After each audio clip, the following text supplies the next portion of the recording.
Hey guys, so if your Asus laptop, the camera is not working and you're looking for how to fix this, this is something I found already. Try to press like F10 on your keyboard, because look if there is any camera button on your keyboard, like F10, F9, F11.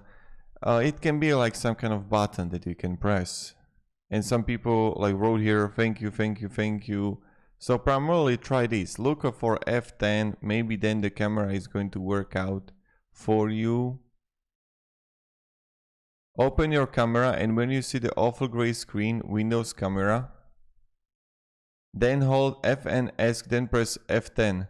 This solved mine. Apparently there is a lock on some devices on the motherboard and this unlocks it.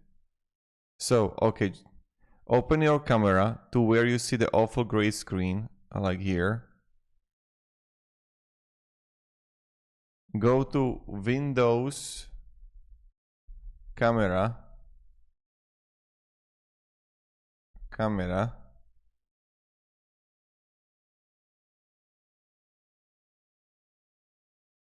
and then hold Fn